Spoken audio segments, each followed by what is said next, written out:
எங்களுடைய ஸ்டேட்ல பழைய பென்ஷன் திட்டத்தை அமல்படுத்துறோம், பணத்தை திருப்பி கொடு என்று கேட்கும்போது நான் புதிய பென்ஷன் திட்டத்துக்குள்ள உள்ள வரேன், பணத்தை வாங்கிக்கோ என்று சொல்வது மிக மிக தமிழ்நாட்டுக்கும் தமிழக அரசாங்கத்திற்கும் கேவலமான நிகழ்வாகும் என்பதை நாங்கள் பதிவு செய்திருக்கின்றோம்.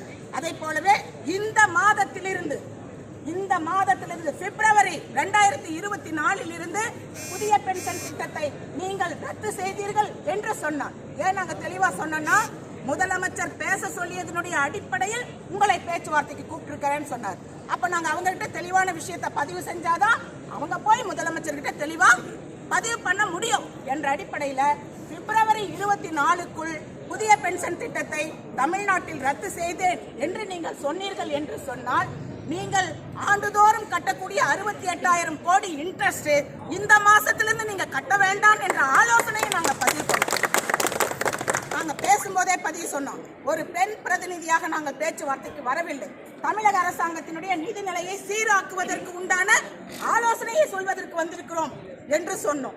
அன்றைக்கு கேட்கும் பொழுது எப்படின்னு கேட்டாங்க. இன்றைக்கு பிப்ரவரி மாதம் 2024 இருந்து புதிய பென்ஷன் திட்டத்தை ரத்து பண்ணிட்டீங்கன்னு சொல்லி சொன்னா, அரசாங்கம் ஒவ்வொரு மாதமும் போடக்கூடிய 10% இதுக்கு மேல போட தேவையில்லை. பிப்ரவரி மாசத்திலிருந்து 10% போட வேண்டிய அவசியம் இல்லை. அது அரசாங்கத்தினுடைய கஜானாவுக்கு வரும். எல்லாரும் ஒரே அடியா ரிட்டையர்மெண்ட் ஆயிட போறதில்லை. இன்றைக்கு அவர்களுக்கு கொடுக்க வேண்டிய ரிட்டையர்மெண்ட்டுக்கு உண்டான பணத்தை ஈஸியா நீங்க கொடுக்கலாம்.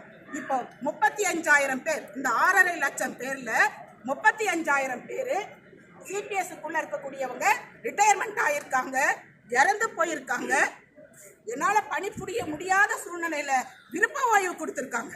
அந்த 35,000 பேர்ல ஏறக்குறைய 4,000 5,000 பேர் இன்றைக்கு பணத்தை 2 நிமிஷம் ஒரே கோரிக்கை மட்டும்தான் சார்.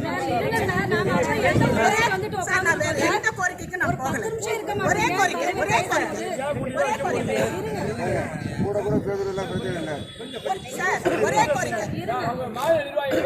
இன்றைக்கு இந்த 35,000 பேர் தான் ரிட்டையர்மெண்ட் ஆயிருக்காங்க.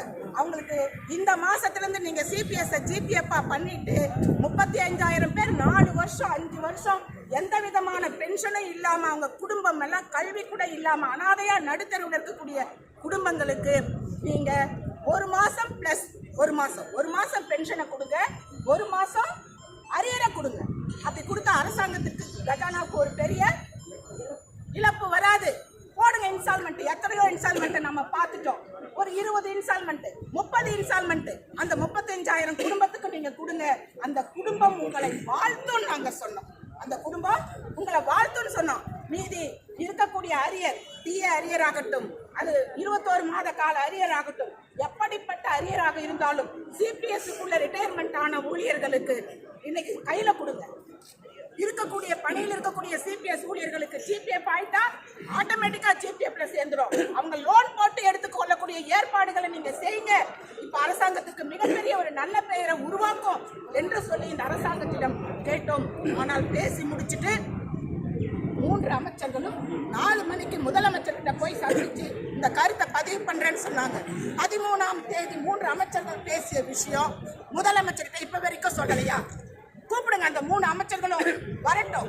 இன்றைக்கு பணியிலிருந்து ஓய்வு பெற்று வீடு இல்லாமல், வாசல் இல்லாமல், குழந்தைகள் கல்வி கற்காமல், எத்தனையோ மன உளைச்சல்களோடு தெருவில் அனாதையாக இருக்கக்கூடிய அந்த குடும்பங்களுக்கு பதில் சொல்ல வேண்டிய கடமை இந்த அரசாங்கத்திற்கு இருக்கிறது என்ற அடிப்படையில் தோழர்களே, யாரும் அஞ்ச வேண்டாம். எத்துணை பகுதியில் இன்னைக்கு கைது செய்து வைத்தாலும் கூட அரசாங்கத்திற்கு நம்மேல் பயம் வந்திருக்கிறது. 88 குதிரை படையை எதிர்கொண்டோம். 2003 எஸ்மாவை சந்தித்தோம். பெண்கள் எல்லாம் இன்றைக்கு பயப்படுவார்கள் என்று சொல்லி, நீ விபச்சார கேஸ்ல உங்களை கைது செய்வோன்னு சொல்லி சொன்ன இரும்பு பெண்மணி என்று சொன்ன மாண்புமிகு ஜெயலலிதா முதலமைச்சர் அவர்களை கூட சந்தித்தோம். 2016 10 நாள் வீரம் தெரிந்த போராட்டத்தை நடத்தி பல அரசாணைகளை வாங்கினோம்.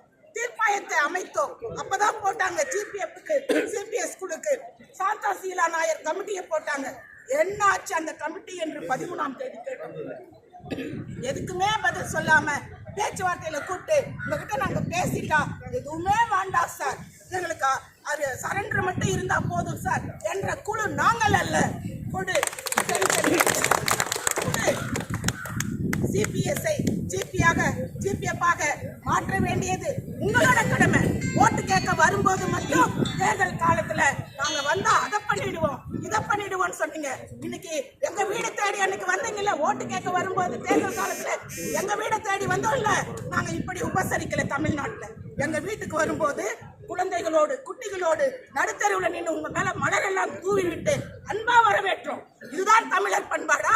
உன் வீட்டுக்கு வந்தா என்ன குறைஞ்சு போயிடும்? மாண்புமிகு முதலமைச்சர் எங்களுக்கு முதலமைச்சர் தானே என்ற அடிப்படையிலே மாண்புமிகு முதலமைச்சர் அவர்களே, அரசு ஊழியர்கள் எல்லாம் இன்றைக்கு மத்திய ஒன்றிய அரசாங்கம் இன்னைக்கு இந்த மாதிரியான சூழ்நிலையில இருக்கு.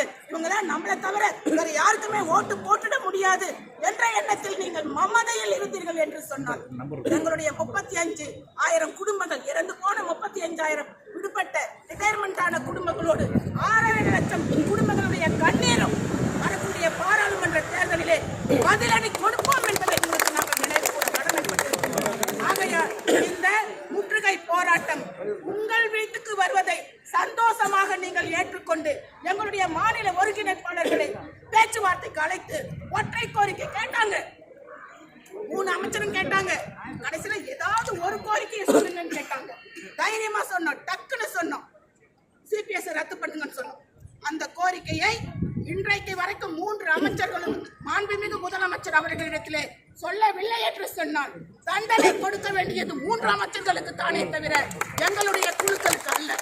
எங்கெல்லாம் நீங்கள் கைது செய்து வைத்தாலும் எங்களுடைய இறக்கைகளை பிச்சு பிச்சு ரயில் தண்டவாளத்திலே, வீட்டிலே, வாசலிலே, காவல் அலுவலகத்திலே போட்டாலும் கூட மீண்டும் பறந்து வந்து உங்கள் வீட்டில் மொய்ப்போம் என்பதை